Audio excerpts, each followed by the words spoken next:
প্রিয় দর্শক, আপনাদের সবাইকে স্বাগত জানাচ্ছি একুশে টেলিভিশনের রান্না বিষয়ক সাপ্তাহিক নিয়মিত আয়োজন একুশের রেসিপি পাওয়ার্ড বাই ফুডের আজকের পর্বে বরাবরের মতো সাথে আছি আমি সাদিয়া রোশনি সুজন এবং আমাদের সাথে পুরো আয়োজন জুড়ে হসপিটালিটি পার্টনার হিসেবে আছেন Dhaka regency hotel and resort. দর্শক, আজকের এই রান্নায় যিনি রান্না করবেন তিনি হলেন আমাদের chef Mohammad Ali, executive chef, Dhaka regency hotel and resort. স্বাগতম। আপনাকে স্বাগতম। আসসালামু আলাইকুম আপা। ওয়ালাইকুম আসসালাম, কেমন আছেন? আলহামদুলিল্লাহ ভালো, আপনি ভালো আছেন তো? আমি বেশ ভালো, মাশাআল্লাহ।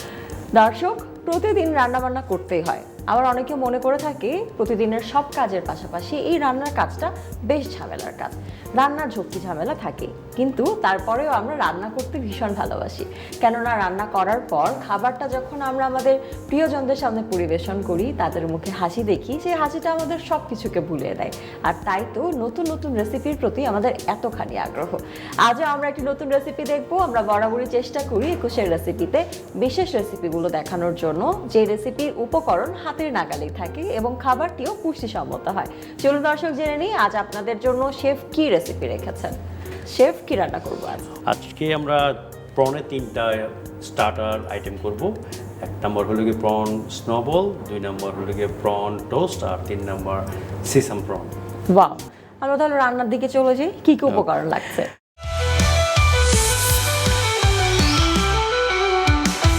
এখানে যেহেতু প্রন, তো আমার প্রথম উপকরণটা হলো গিয়ে প্রন, তারপর আছে আমার রেড চিলি, তারপরে lemon leaf, garlic, salt, pepper, sesame seed, sesame oil এবং ফিশ সস। আর সেখানে এই বাইন্ডিংয়ের জন্য আমার আছে এগ। আর এখানে রেখেছি আমি এই আপনার ব্রেডগুলোকে আগে একটু কেটে নিয়েছি, এই ডাইস করে কেটেছি। এখানে একটা হোল স্লাইস ব্রেড আছে। আমি একটু সুবিধার জন্য কাজটা আগিয়ে নেওয়ার জন্য এই ইনগ্রেডিয়েন্ট যা ছিল তাই দিয়ে প্রনটাকে আমি প্রথমে এই কিমা করে নিয়েছি খুব ভালোভাবে। এটা শুধু প্রন কিমা? হ্যাঁ, প্রনের সাথে আমার যে ইনগ্রেডিয়েন্টসগুলো আছে, এখানে আছে আপনার রেড চিলি, লেমন লিফ, তারপর গার্লিক, সল্ট, পেপার সব কিছু দিয়ে এখানে আমি এটাকে মিশ্রণটা তৈরি করে নিয়েছি যেন আমার একটু তাড়াতাড়ি হয়। তো এখন আমি যেটা করব, ক্রস কন্টামিনেশনের এই ব্যাপারটা আমরা সবসময় বলে থাকি আমাদের অডিয়েন্সদের, যে আসলে খাবার দাবার রান্নার ক্ষেত্রে সবার আগে স্বাস্থ্য সুরক্ষা নিশ্চিত করতে হবে। এখানে 15 থেকে 20 গ্রামের মতো করে একটা বল আমি নিয়ে নেব, বলের মতো বানাবো। তারপর এর সাথে এই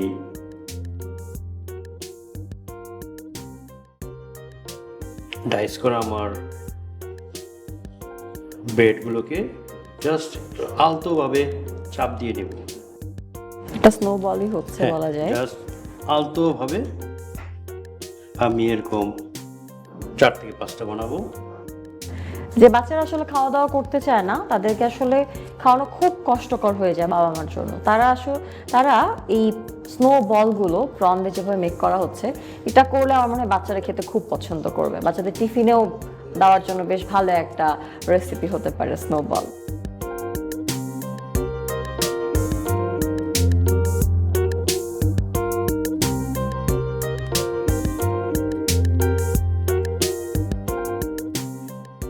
শেফ, রেসিপিটা কোথায় প্রথম শিখেছিলেন? এটা আমি যখন প্যান প্যাসিফিক সোনারগাঁয়ে এসে কাজ করি তখন এখানে শিখেছিলাম। বাংলাদেশে? জি, একটা পার্ট শেষ হলো আমার। নেক্সট করবো আমি প্রন টোস্ট। প্রন টোস্ট এই ইনগ্রেডিয়েন্টসটা দিয়েই আমি প্রনের উপরে সুন্দরভাবে মাখিয়ে নেব। জ্যামের মতো? জি, অনেকটা। এটা যখন আমরা টোস্টে মাখিয়ে নিচ্ছি, সেক্ষেত্রে এটা খুব ভালোভাবে আসলে স্ম্যাশ হইতে হবে। জি জি, নয়তো পাউরুটিতে লাগাতে গেলে আসলে ঠিকঠাকভাবে লাগবে না। এটা যত স্মুথ হবে তত স্মুথলি আসলে পাউরুটির সাথে লেগে থাকবে। খুব ইজি কিন্তু। হ্যাঁ, শুধু জাস্ট আপনাকে প্রপার টুল ইউজ করতে হবে। এইটা এরকম একটা কিছু বা অথবা চামচ অথবা ছুরির পেছন দিকটাও আপনি এই ক্ষেত্রে ইউজ করতে পারি আমরা এইভাবে। হ্যাঁ, একুশের রেসিপি দেখতে দেখতে আসলে কম বেশি শেফ আমিও মনে হয় হয়ে যাচ্ছি। আর এখানে যেই কাজটা করব প্রন সিসামি প্রনের জন্য, সেখানে আমি শুধু এখানে সিসামি অয়েলটা ইউজ করব। আমি একটু আমার গ্লাভসটা চেঞ্জ করে নেব। এখানে আমার আছে ফিশ সস, খুব সামান্য পরিমাণে দিচ্ছি, আর এখানে সিসামি অয়েল।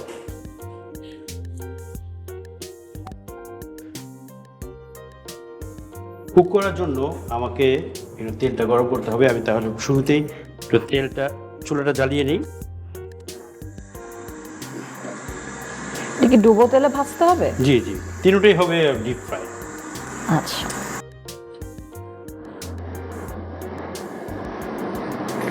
সয়াবিন তেল দিয়ে নিলাম না? জি জি।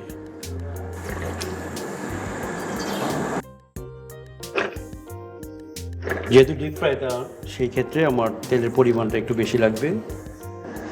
পরিমাণ যদি কম হয় সেক্ষেত্রে ছোট পাত্র নিলে, একটু গভীর পাত্র নিলে আসলে জি, জি। তেলের পরিমাণটা আর একটু কমিয়ে আনা সম্ভব। ওকে, মেনুয়াল আমি এইটা জাস্ট আমার এই সিম্পল দুইটা ইনগ্রেডিয়েন্ট দিয়ে আমি ম্যারিনেট করে নিলাম। কোনো সল্ট বা না, আদার কিছু? কারণ ফিশ সসের মধ্যে যথেষ্ট পরিমাণ সল্ট থাকে, আচ্ছা। এই জন্য আর এক্সট্রা কোনো সল্ট ইউজ করবো না। ওকে, সো এখন যেটা করব, আমি স্নোবলগুলো প্রথমে ভাজতে দিয়ে দিব।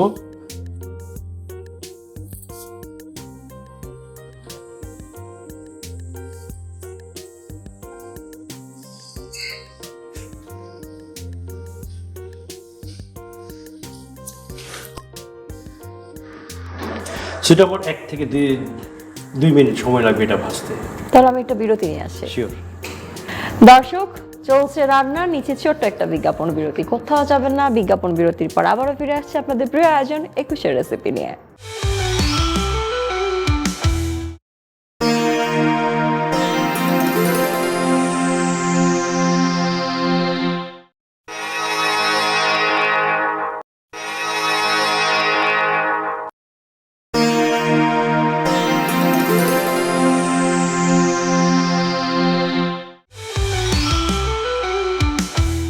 দর্শক, বিরতির পর আবারও ফিরে এলাম আপনাদের প্রিয় আয়োজন একুশের রেসিপি নিয়ে। আমি সূচনা, এবং আমাদের সাথে পুরো আয়োজন জুড়ে আমাদের পাওয়ার বাই স্পন্সর হিসেবে আছে ফুডি, এবং হসপিটালিটি পার্টনার হিসেবে আছে Dhaka regency hotel and resort.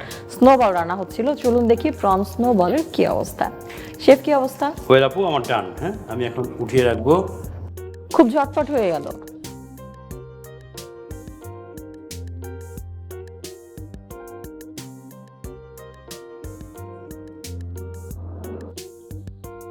আমার মনে হচ্ছে এটা সারা বছর খাওয়ার মতো একটা রেসিপি। রমজান মাসেও খুব ভালো জমবে খাবারটা। জি, আমরা ইফতারে অনেক সময় খেয়ে থাকি। এখন নেক্সট আমার হলো গিয়ে প্রন টোস্ট। তো মনে রাখতে হবে যে পাঁচটাতে আমার প্রনের মিশ্রণটা, সেই পাঁচটাকে আমি আগে দিব। হ্যাঁ,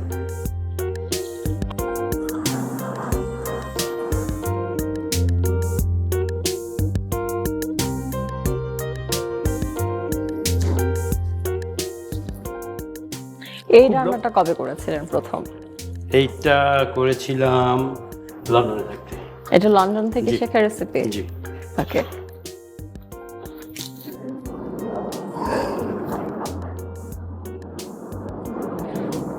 প্রন কিন্তু হতে খুব বেশি সময় লাগে না। মনে রাখতে হবে যে প্রন কিন্তু একটু বেশি কুক হলে ওভার কুক হয়ে যায়, তখন রাবারি হয়ে যায়। এক্স্যাক্টলি, শক্ত হয়ে যায়। প্রনের যে রিয়েল টেস্টটা, সেটা ম্যাক্সিমাম ক্ষেত্রে 3-4 মিনিট রান্না করলেই চলে আসে। মানে ডিশ টু ডিশ ভ্যারি করে, তবে ম্যাক্সিমাম ক্ষেত্রে 4 থেকে 5 মিনিটের বেশি সময় আসলে প্রন সেদ্ধ হতে লাগে না। এই সেন্সটা খুব ইম্পর্টেন্ট যে কুকিং এর জন্য কতক্ষণ সময় কোন ফুডটা কতক্ষণ কুক করব, এইটা খুব ইম্পর্টেন্ট আমাদের এই কুকিং এর সেক্টরে। যেমন আমার প্রন টোস্ট কিন্তু আর 30 সেকেন্ডের মধ্যে হয়ে যাবে। রান্নাবান্না আমরা করি আসলে শুধুমাত্র ক্ষুধা নিবারণের জন্য না, আমাদের শরীরটাকে আসলে আমরা পুষ্টিও দিতে চাই প্রপার ওয়েতে। তো পুষ্টিটা এনশিওর করতে হলে ওভারকুক হয়ে গেলে খাবারের খাদ্য গুণাগুণ একেবারেই নষ্ট হয়ে যায়। সেক্ষেত্রে পেট ভরে কিন্তু আমাদের শরীর কিন্তু পর্যাপ্ত পুষ্টি পায় না। এই ক্ষেত্রে আমার টোস্টটা হয়ে গেছে। ওয়াও, তেলটা একটু ছড়িয়ে নিলাম আমরা।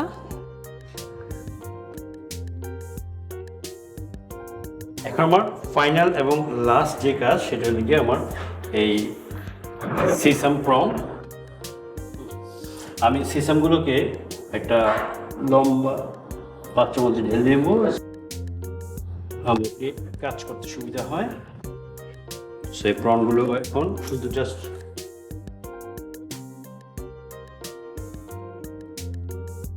ওয়াও, কোটেশনটা বেশ চমৎকার লাগছে।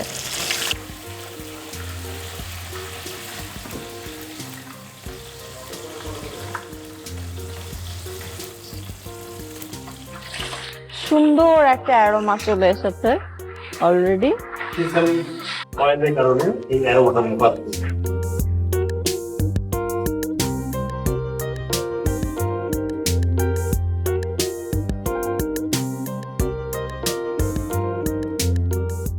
এটা রান্না করতে কতক্ষণ লাগবে? আর 1 মিনিটের মতো। তাহলে একটা ছোট্ট বিরতি নিয়ে আসি। শিওর। রান্নার প্রায় শেষের দিকে, নিচে ছোট্ট একটা বিজ্ঞাপন বিরতি। কোথাও যাবেন না, ফিরছি বিরতির পরেই।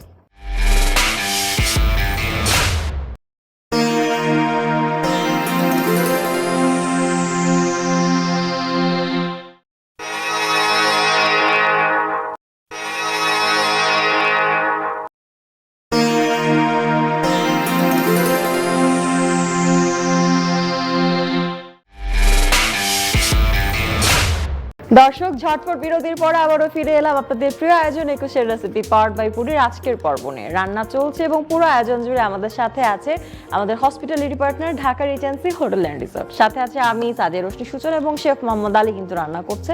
চলুন দেখি রান্নার কি অবস্থা। আপু, আমার প্রন হয়ে গেছে, কারণ শুরুতে বলেছিলাম যে প্রন কুক করতে খুব বেশি সময় লাগে না। সো আমার প্রনগুলো রেডি। এক্স্যাক্টলি, ভদ্রলোকের এক কথা, প্রন রান্না করতে সব সময় কম সময় লাগে। অন্য অনেক রেসিপি করতে গেলে হয় না যে টাইমিংটা এক এক সময় এক এক রকম টাইম লাগে, প্রনের ক্ষেত্রে এমনটা কখনো হয় না। খুব সতর্কভাবে প্রন কুক করতে হয়, বললাম তো। অ্যাভারেজে 3 থেকে 3.5 মিনিট, বা প্রনের সাইজ যদি বেশি বড় হয় তাহলে 4 থেকে 5 মিনিট, তাহলে প্রন কুক হয়ে যায়। ওভার কুক হলে প্রন হয়ে যায় রাবারি, আর তখন এটা খেতে আর ভালো লাগে না।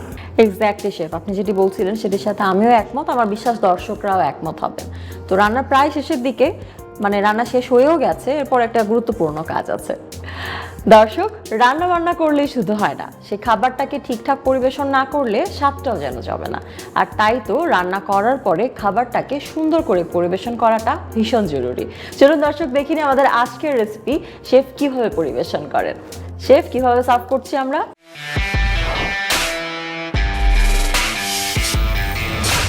ওয়েল আপু, প্রথমে আমি আমার প্রন টোস্টটাকে এজগুলো কেটে নিব।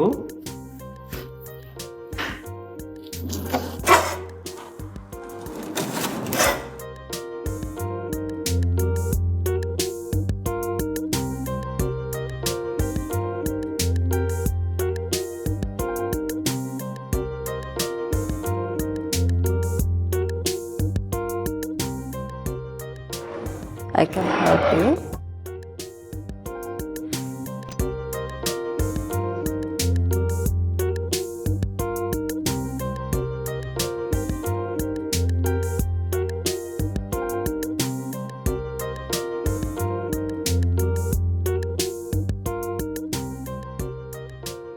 বাহ, সুন্দর করে প্রনগুলোকে সেট করে ফেললেন।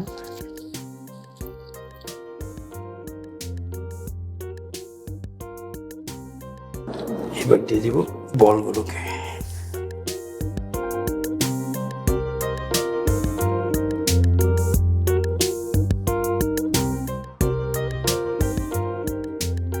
আমার তো মনে হচ্ছে এখনই ডান হয়ে গেছে। হ্যাঁ, আমার প্লেটিং ডান, তবে এর সাথে আমার 2টা সস লাগবে। হ্যাঁ, এটা একটা হলো গিয়ে চিলি সস আর একটা টাটা সস। বিকজ যে কোনো ডিপ ফ্রাইড আইটেম আপনারা যখন খাবো তখন ট্যানজি কিছু সাথে থাকবে, যেন আমার ভিতরে গ্যাস না হয়। এটা রিমুভ করার জন্য আমার এই সসগুলো আমরা ইউজ করব। সো হয়ে গেল আমার প্রন টোস্ট, প্রন সিসামি প্রন এবং স্নোবল প্রন। বাহ শেফ, খুবই চমৎকার ডেকোরেশন এবং দেখে মনে হচ্ছে যে দর্শনে অর্ধভোজন হয়ে গেছে। Thank you. দর্শক ঝটপট দেখে নিলাম আমাদের আজকের ডিশটা কিভাবে সার্ভ করবেন তা পুরো প্রসেসটা। আশা করি আপনাদের ভালো লেগেছে। রান্না বান্না করতে গেলে খাবার পরিবেশনের সময় আমরা ছোটখাটো ভুল ত্রুটি করে ফেলি। রান্নাঘরে কাজ করতে গেলে তো যেন ভুলের অভাব নেই। এই সকল ছোট ছোট প্রতিবন্ধকতা কি করে দূর করবেন? একদিনে হয়তো সম্ভব নয়, কিন্তু তারপরেও আমাদের চেষ্টা থাকে একুশের রেসিপি প্রতি পর্বে আপনাদের জন্য বিশেষ কিছু টিপসের। আমরা আজকের রেসিপি দেখে নিলাম, চলুন দেখে নিই শেফ আপনাদের জন্য কি স্পেশাল টিপস রেখেছে। শেফ, তাহলে আজ আমাদের দর্শকদের জন্য কি টিপস আছে?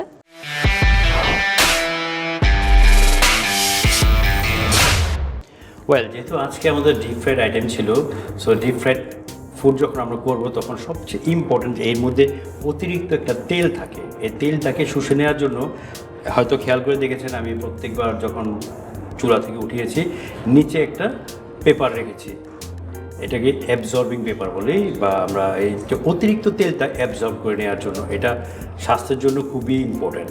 সো আমরা যখনই ডিপ ফ্রাইড কোনো আইটেম নেব তখন নিচে একটা অ্যাবজর্বিং পেপার দেবো, যে অতিরিক্ত তেলটা অ্যাবজর্ব করে নিতে পারে। Thank you so much chef. দর্শক, জেনে নিলাম আমাদের আজকের একুশের রেসিপির স্পেশাল টিপস। আশা করছি এই টিপসটা আপনারা মেনে চলবেন। দেখতে দেখতে আমাদের আজকের আয়োজনের একদম শেষ পর্যায়ে চলে এসেছি, বিদায় নিতে হবে। তবে তার আগে চলুন এক নজরে দেখে আসি আমাদের আজকের রেসিপিটি।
দর্শক, এক নজরে দেখে নিলাম আমাদের আজকের একুশের রেসিপির ডিশ। আশা করছি ভালো লেগেছে আপনাদের সবার। আর রান্নাটা বাসায় করে আমাদেরকে জানাতে ভুলবেন না খেতে কেমন হয়েছে। আবারও পরের পর্বে দেখা হবে, তবে তার আগে ধন্যবাদ জানাতে চাই আপনাদের সবাইকে যারা এতক্ষণ পর্দার ওপাশে আমাদের সাথে দর্শক হিসেবে আমাদের পুরো আয়োজনটা উপভোগ করেছেন। ধন্যবাদ জানাতে চাই আমাদের পাওয়ার্ড বাই স্পন্সর ফুডিকে এবং সেই সাথে আমাদের হসপিটালিটি পার্টনার ঢাকার এজেন্সি হোটেল অ্যান্ড রিসোর্টকে। ধন্যবাদ জানাই পুরো রান্নাটি যিনি আমাদের করিয়ে দেখিয়েছেন এক্সিকিউটিভ শেফ মোহাম্মদ আলীকে। আপনাকে অনেক অনেক ধন্যবাদ। ধন্যবাদ আপা আপনাকেও, এবং সেই সাথে একুশের রেসিপি কলা কৌশলী যারা আছেন সবাইকেই ধন্যবাদ। অসংখ্য ধন্যবাদ। দর্শক, এবার বিদায় নিতেই হবে, সময় একদম শেষ। কথা দিচ্ছি আগামী পর্বে আবারও হাজির হয়ে যাব আপনাদের প্রিয় আয়োজন একুশের রেসিপি দিয়ে। মনে রাখবেন প্রতি মঙ্গলবার রাত 8টায় একুশের রেসিপি থাকছে আপনাদের জন্য। দর্শক, সেই পর্যন্ত সকলে ভালো থাকুন, সুস্থ সুন্দর থাকুন, থাকুন একুশে টেলিভিশনের সাথে, থাকুন নতুন নতুন রান্নার সাথে।